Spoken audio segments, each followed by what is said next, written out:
할렐루야. 우리 하나님 앞에 마가복음 산책 46번째 시간을 우리 같이 올려드리겠습니다. 오늘 하나님의 말씀은 마가복음 9장 9절에서 13절 말씀입니다. 마가복음 9장 9절에서 13절 말씀을 우리 같이 읽도록 하겠습니다. 시작. 그들이 산에서 내려올 때에 예수께서 경고하시되 인자가 죽은 자 가운데서 살아날 때까지는 본 것을 아무에게도 이르지 말라 하시니 그들의 이 말씀을 마음에 두며 서로 문의하되 죽은 자 가운데서 살아나는 것이 무엇일까 하고 이에 예수께 묻자와 이르되 어찌하여 서기관들이 엘리야가 먼저 와야 하리라 하나이까 이르시되 엘리야가 과연 먼저 와서 모든 것을 회복하거니와 어찌 인자에 대하여 기록하기를 많은 고난을 받고 멸시를 당하리라 하였느냐. 그러나 내가 너희에게 이르노니 엘리야가 왔으되 기록된 바와 같이 사람들이 함부로 대우하였느니라 하시니라. 아멘. 예수님이 변화산에서 변형되심의 의미를 생각해 볼 때에 첫째는 가리워져 있던 신성의 모습, 둘째는 예수님이 하나님이시며 이 땅에 오신 구원자, 셋째는 우리도 영광스러운 모습으로 천국잔치에 참여하게 될 것임을 보여주는 것입니다. 그리고 이 모든 영광을 이루심에는 주님의 고난, 십자가의 죽음, 부활하심의 과정이 있음을 말씀하셨습니다. 9장 31절에서 인자가 많은 고난을 받고 장로들과 대제사장들과 서기관들에게 버림받아 죽임을 당하고 사흘 만에 살아나야 할 것을 비로소 그들에게 가르치시되라고 하셨습니다. 여기서 보면 많은 고난을 받고 버림받아 죽임을 당하고라고 되어 있죠. 그러니까 받고 되어지고 당하심은 전적으로 우리의 죄 때문에 원인이 된 것입니다. 우리가 받아야 할 것을, 우리가 버려져야 될 것을, 우리가 당해야 될 것을 주님이 많은 고난을 받으시고 버림받아지고 죽임을 당하셨습니다. 이것을 주님의 인성으로 모든 것을 받으셨습니다. 그러나 사흘 만에 살아나야 할 것을이라고 한 것은, 그러니까 할 것은 이라는 말은 주님의 신성으로 주도적으로 모든 것을 이루신다는 거예요. 따라서 주님이 당하시고 주님이 이루심은 그 모든 것이 다 주님의 은혜인 것입니다. 그 모든 것이 다 주님의 사랑인 것이죠. 은혜와 사랑은 저와 여러분을 높은 곳을 바라보게 만듭니다. 영광의 순간을 바라보게 만들죠. 그런데 주님은 은혜와 사랑에 대하여 저와 여러분을 향해 낮은 곳을 바라보라고 말씀하고 계세요. 자기를 부인하고 자기 십자가를 지고 주님이 걸어가신 좁은 길을 걸어가라고 하십니다.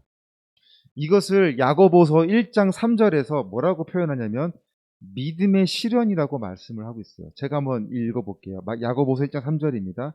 이는 너희 믿음의 시련이 인내를 만들어내는 줄 너희가 알미라. 인내를 온전히 이루라.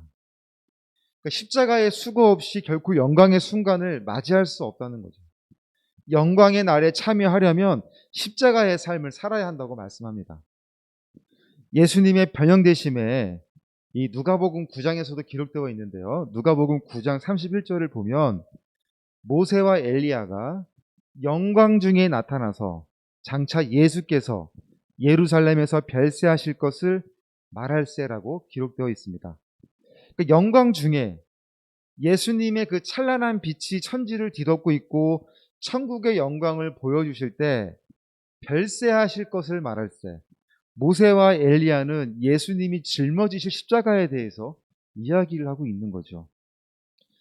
십자가 없이는 영광도 없습니다. 믿음의 시련 없이는 영광을 얻을 수 없습니다.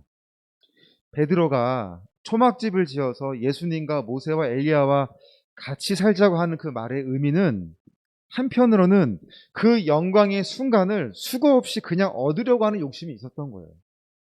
너무나 그게 좋아서 너무나 그게 도대체 자기가 무슨 말을 해야 할지도 모를 정도로 두려움에 빠져서 한 이야기지만 한편으로는 그냥 거저 그 영광의 순간을 누리려고 했던 베드로의 욕심이 그 가운데 있었다라는 것이죠. 그러니까 주님 하나님은 즉시 하늘에서 예수님의 말을 들으라고 우리에게 베드로에게 수정을 해주신 것입니다. 모세, 엘리야는 상징하는 게 있죠. 모세는 모세와 같은 선지자가 나와서 그분이 메시아인 것을 상징하는 것이고, 엘리야는 먼저 와서 사람들에게 오실 메시아를 준비시키게 될 구약의 선지자가, 엘리야와 같은 선지자가 나타날 것을 상징하는 거죠. 근데 변화산에서 이 모세와 엘리야가 예수님과 함께 있는 것을 통하여 예수님이 그 메시아이며 구원자이심을 증명하고 있는 것입니다. 그런데 여러분 혹시 그런 고민 생각하지 않았어요? 베드로는 모세와 엘리야를 어떻게 알아보게 된 것일까요? 오늘 성경을 보면 베드로는 한 번도 모세와 엘리야를 본 적이 없어요. 그리고 모세와 엘리야는 동시대 인물도 아니에요. 그런데 하늘에서 모세와 엘리야가 왔는데 베드로가 그것을 어떻게 알아보게 된 걸까요? 성경은 그것에 대해 설명하지는 않아요. 그러나 분명 변화산의 사건은 천국을 예표하는 사건이에요. 그러니까 하나님 나라에 가면 우리가 얼굴과 얼굴을 대하듯 모든 것을 다 알게 된다고 말을 하지요. 그러니까 우리가 하나님 나라에서 모두가 똑같이 성도로서 하나님의 자녀로서 서로를 동등하게 바라보고 만나게 된다는 거죠. 그때는 모든 것을 알게 된다는 거죠. 모세와 엘리야가 같이 있는 것을 보게 된 것처럼 하나님의 시간은 하루가 천년 같고 천년이 하루 같기에 천국에 있는 우리 모두가 동일한 자리에서 함께 만나게 될 것입니다. 그때 가서 모른 척 하지 마세요. 그러니까 오늘 본문을 저는 나누고 싶은 주제는 말씀이라는 주제로 나누고 싶어요. 예수님이 하신 말씀, 또 그 말씀을 들은 제자들이 예수님께 질문을 드리는 그 말. 예수님의 말씀을 9절을 다시 한번 볼까요? 9절. 오늘 본문 9절을 보면 후반에 이렇게 이야기하죠. 인자가 죽은 자 가운데서 살아날 때까지는 본 것을 아무에게도 이르지 말라 하시니라고 했어요. 그러니까 예수님은 제자들에게 오늘 경험한 것을 아무에게도 말하지 말라고 하셨어요. 그런데 제한을 두셨죠. 죽은 자 가운데서 살아날 때까지, 즉 부활하실 때까지입니다. 주님의 말씀은 부활에 대하여 하신 거예요. 그런데 제자들은 십자가도 이해를 못하고 있는데 십자가를 승리한 부활을 어떻게 이해할 수 있겠습니까? 그러니까 주님은 때를 기다리고 계시는 거예요. 제자들이 부활의 의미를 제대로 알게 되는 그 때를 기다리고 계시는 거죠. 그러니까 때론 우리의 생각과 다를 때가 너무나 많잖아요. 우리는 눈앞에 당장 이루어져야 할 것 같은데 그렇게 안 되면 실망하고 우리 막 초조해하잖아요. 안절부절 못할 때가 많죠. 그러나 주님의 때는 정말 그 은혜를 베풀어 주실 때 우리가 그것을 제대로 감당할 수 있는 그 때를 기다리고 계시는 거예요. 주님의 입장에서는 은혜를 베푸시는 것이 문제가 아니라 그 은혜를 우리가 받은 대로 제대로 살아갈 수 있을지 못할지에 대한 그 중심을 보고 계시는 거예요. 주셨는데 거기에 대해서 받기만 하고 아무런 기대도 없는 그런 모습을 보일까봐 우리의 믿음의 수준이 주님의 그 은혜에 정말 감동하여 그 믿음에 합당한 삶을 살아갈 수 있는 그 수준까지 우리를 기다리고 계시는 거예요. 이제 제자들이 주님의 부활하심에 대하여 서로 이야기를 나눠요. 도대체 주님이 말씀하시는 부활이 무엇인가? 10절을 한번 볼까요? 오늘 본문 10절 시작. 그들이 이 말씀이 부활의 말씀이잖아요. 이 말씀을 마음에 두며 서로 문의하되 죽은 자 가운데서 살아나는 것이 무엇일까 하고. 그런데 제자들이 예수님께 질문을 드리는 내용이 좀 의아한 내용 같지 않으십니까? 부활에 대해 직접 묻지 않았어요. 뭐라고 이야기를 하냐면 서기관들이 종말에 엘리야가 먼저 와야 한다는 주장으로 질문을 드리고 있는 것을 보게 됩니다. 도대체 제자들은 왜 그러한 질문을 드리게 된 것일까요? 주님은 부활에 대하여 말씀하셨어요. 그런데 그 말씀을 듣고 제자들이 반응한 말은 엘리야가 먼저 와야 되지 않습니까? 라는 질문을 드렸다는 것이죠. 그러니까 지금 주님의 말씀과 제자들의 말이 서로 안 맞는 상황처럼 보여지게 된 거예요. 그럼에도 주님은 엘리야를 세례 요한으로 말씀하시며 세례 요한도 죽었던 사람들이 세례 요한도 죽였던 사람들이 이제는 예수님도 죽음에 이르게 한다는 예언의 말씀으로 해석을 해주셨습니다. 그러면 서기관들이 오늘 말하는 종말론, 그 서기관들의 그 종말론은 말라기 4장 5절에 기반을 두고 있는데 말라기 4장 5절에 이렇게 기록되어져 있습니다. 보라, 여호와의 크고 두려운 날이 이르기 전에 내가 선지자 엘리야를 너희에게 보내리니. 세례 요한을 죽인 헤롯 왕은 예수님에 대한 소문을 듣고 나서 어떻게 생각했냐면 자신이 죽인 세례 요한이 살아났다고 생각했어요. 아니면 예수님의 소문을 통하여 이 예수님이 엘리야라 또는 선지자 중에 하나라고 하는 소식이 막 들리게 되었죠. 또한 예수님은 제자들을 향해 사람들이 나를 누구라고 생각하느냐라고 물으셨을 때 사람들은 예수님을 세례 요한 또는 엘리야 또는 선지자 중에 하나라고 생각한다고 이야기를 하였습니다. 근데 이것은 비단 사람들의 견해만 있었을까요? 제자들에게는 그러한 견해는 없었을까요? 그러니까 그 당시 예수님에 대한 사람들에 의해 만들어진 소문, 예수님이 엘리야 또는 선지자 중에 하나라고 하는 만들어진 그 여론의 소문, 또 당시의 신학자들, 종교 지도자들이 가지고 있던 신학적 지식으로 보아도 분명 세례 요한과 예수님은 자신들이 그토록 기다리고 있던 메시아와 가장 가까운 사람이었음에도 불구하고 도대체 그들은 누구를 더 기다리고 있었던 것일까요? 도대체 그들은 무엇을 더 기다리고 있었던 것일까요? 어쩌면 그냥 이대로가 좋다는 생각으로 입술로는 소망을 이야기하지만 마음은 현실에 만족하고 있던 것은 아니었을까요? 더 놀라운 건 오늘 그 변화산에서 그 예수님의 변형되심을 참석했던 요한은 세례 요한의 제자였어요. 요한복음 1장 35절을 보면 또 이틀날 세례 요한이 자기 제자 중 두 사람과 함께 섰다가 라고 하죠. 자기 제자 중 한 사람은 누구냐면 베드로의 형제 안드레이고 또 한 사람은 요한입니다. 요한의 형제는 야고보예요. 그러니까 변화산 사건에 베드로, 야고보, 요한이 참석한 거예요. 그럼에도 그들은 세례 요한을 스승으로 모시고 있었을 때에도 세례 요한이 엘리야와 같은 선지자였음을 몰랐던 것이고 이제는 예수님이 구원자이심을 모르고 있는 거죠. 그러니 아직도 엘리야는 오지 않았는데 어떻게 메시아가 올 수 있냐라고 하는 질문을 드리게 되었는데 어떻게 보면 이 질문은 상당히 책임을 피하고 싶은 무책임한 질문의 요지도 있었던 거예요.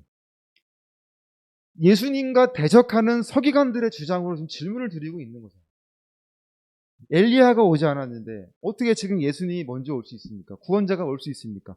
서기관들의 주장. 아직도 그들은 가까이 계신 주님을 메시아를 알아보지 못하며 다른 무엇을 기다리고 있는 그들의 주장을 가지고 예수님의 제자라고 하는 사람들이 그렇게 질문을 드리고 있는 것은 자신의 질문에 대한 책임을 지고 싶지 않았기 때문에 그러한 모습이 있었던 것이죠. 사랑하는 여러분, 오늘 우리는 자신의 현실에 만족하여 그것을 유지하려고만 하고 있지는 않으십니까? 오늘 우리는 주님이 주시는 사명감을 어떠한 이유로 피하고자 핑계거리를 찾고 있지는 않으십니까? 오늘 본문 12절, 13절을 보면 말씀이 어렵게 해석될 수도 있어요. 그런데 이것을 한마디로 요약하면요, 이렇게 요약할 수 있습니다. 이미 메시아가 세상에 왔다. 오늘 주님은 그렇게 우리에게 말씀을 하신 것입니다. 아멘. 오늘은 수요일이죠. 수요일은 우리 호스피스 환우들을 위하여, 우리 선교회들을 위하여 같이 기도하실 때 제가 먼저 기도문을 읽고 우리 같이 기도하겠습니다. 하나님, 이 시간 환우들을 위하여 기도드립니다. 생각지도 못한 상황으로 인생의 어려움을 경험하고 있습니다. 간절한 희망으로 주위에 손을 내밀어 보지만 조금의 위로와 위안을 얻을 수 있을 뿐 근본적인 마음의 평안을 얻을 수는 없습니다. 오직 주님이 함께 하시는 곳에서만 누릴 수 있는 평안입니다. 오늘 이 시간 주님의 평안이 호스피스 병동 위에 있기를 원합니다. 친히 찾아오셔서 환우들 한 분 한 분을 만나주시고 긍휼의 은혜를 베풀어 주시길 원합니다. 육신의 통증으로 너무 많은 고통이 없게 하시고 마음의 두려움과 불안함으로 너무 많은 아픔이 없게 하여 주시옵소서. 절망 끝에서도 주님의 복음을 듣게 하여 주셔서 영원한 천국에 대한 소망과 확신으로 믿음을 가질 수 있게 하여 주시옵소서. 함께 해주시길 원하오며 예수님의 이름으로 기도드립니다. 아멘. 우리 같이 기도하시겠습니다. 사랑의 하나님 감사합니다.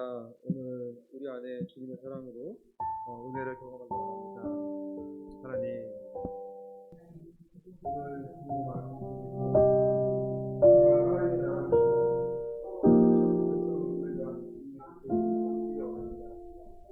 오늘 사람들이 향한 주님의 그 사랑을 압니다. 이 마지막 때에 정말 그 생명의 위기 가운데 있는 그들을 우리 하나님은 외면치 않으실 것을 믿습니다. 하나님 그들의 그 영혼을 기억하여 주시고 이제 주님의 그 크신 손으로 붙잡아 주시는 놀라운 은혜가 있게 해 주시옵소서. 하나님의 사랑을 경험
예수님 이름으로 기도합니다. 아멘.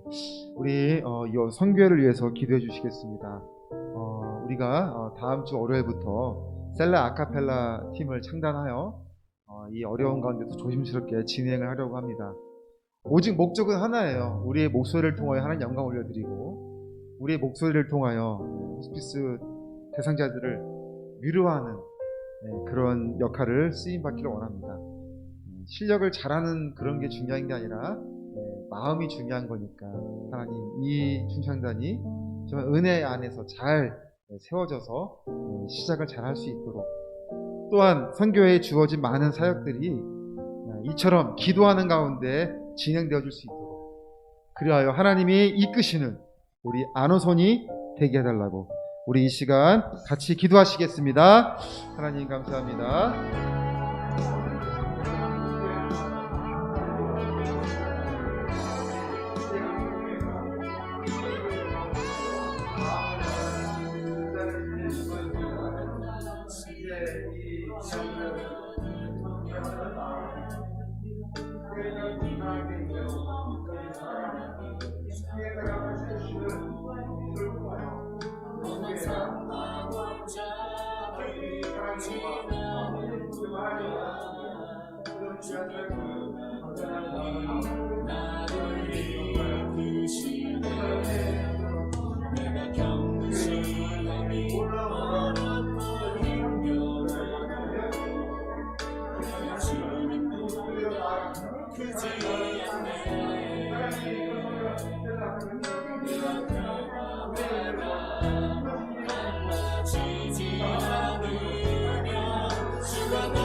사랑하는 하나님 감사합니다. 기도할 수 있는 마음과 또 그런 믿음을 주신 것 감사드립니다. 합심하여 드려지는 모든 제목 위에 하나님 응답하여 주시고, 응답되어지는 그 모든 과정을 통하여 살아계신 하나님을 경험하는 우리의 삶이 되게 하여 주시옵소서. 우리 선교회를 사랑하시는 하나님 끝까지 붙들어 주시고, 선교회를 위해 같이 기도하는 동역자들 한 분 한 분을 하나님 지켜주셔서 늘 세밀한 은혜 주시는 음성 가운데 위로받고 은혜로 살아가는 우리 모두가 되게 하여 주시옵소서. 예수님의 이름으로 기도드립니다. 아멘. 하나님께 감사 영광의 박수로 예배를 마치겠습니다. 수고하셨습니다.